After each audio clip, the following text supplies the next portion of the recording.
Hi everyone, this will be a sub DPS comparison of Sanhua versus Roccia. They'll be supporting Camellya alongside with Shorekeeper.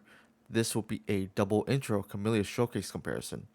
I made videos of Sanhua versus Roccia in a Tower Adversity Hypercarry scenario and Pincer Maneuver Warriors. So if you haven't seen those videos, I'll make a timestamp around here. All the 5 stars in this video are S0 and Sanhua is S6. Please take these results with a grain of salt. I'm running this comparison on the current hazard zone floor 1. We're starting off on Sanhwa's side. Our game plan is to have Shorekeeper build a Concerto, use a Liberation, and then outro to Camellya. Camellya will use her red spin to build some Bud stacks.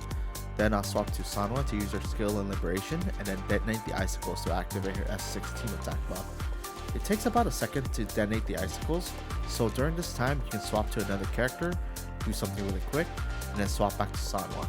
I think they call this the swap back. I use this time to swap to Shorekeeper to activate the fallacy buff. Since I didn't outro to Sanhua, she didn't get to use her intro, and that's probably why I have to do a couple of basic attacks to fill up her Concerto. The reason why I play double intro Camellya is to have all my buffs available during her budding mode. Camellya needs a lot of on-field time. If you want to maximize your damage, you need to get 10 Bud stacks to fill up her Concerto to get the most damage out of her Ephemeral. Once you use Ephemeral, you'll enter budding mode. That's where Camellya does, the most damage in her rotation. In Hypercarry gameplay, where you get your support's Concerto first, then your sub DPS's Concerto, and then do damage on Camellya. By the time Camellya enters budding mode in a Hypercarry gameplay, Sanhua, Roccia, Heron, or Moonlit Cloud buff, they'll be close to expiring. This leaves about half of your budding mode damage not buffed by Roccia or Sanhua whenever you play a traditional hypercarry hypercarry style gameplay. I think in this game or in this gameplay, I took about like a minute and 25 seconds to clear this ape whatever. Mainly because Hazard Floor 1 this time around has like a Havoc damage, resistance. Without the Havoc damage resistance, I think I could probably clear this floor in like a sub 1 minute. On Roccia's side, instead of starting off with Shorekeeper, I start off with Roccia to do her basic attack 1, 2, 3, 4 to fill up 2 of her Forte bars. Once those 2 are filled, I swap to Shorekeeper to build her Concerto, use a Liberation, and an outro to Camellya. I use Camellya's red spin to build some Bud stacks, then I swap to Roccia when I know I can parry the boss with her Liberation skill.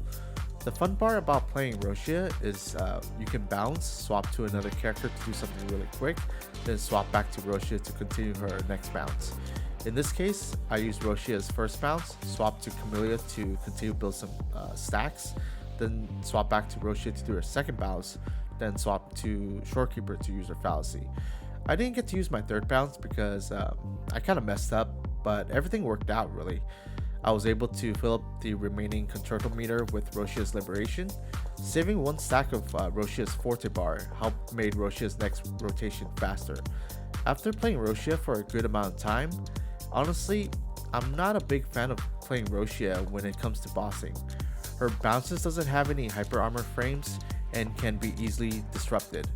Once you get disrupted, you can't continue the bounce. You can get disrupted by either getting hard hit stunned by the boss or just dodging. And to get back to her bouncing state again, you'll have to use her charge heavy attack if your Liberation is on cooldown. This run took me about a minute and 20 seconds.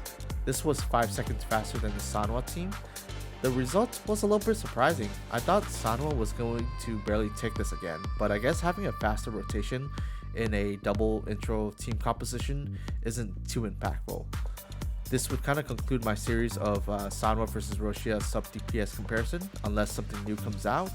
If you like my content, please leave a like and subscribe. It'll help out a lot. Other than that, have a great day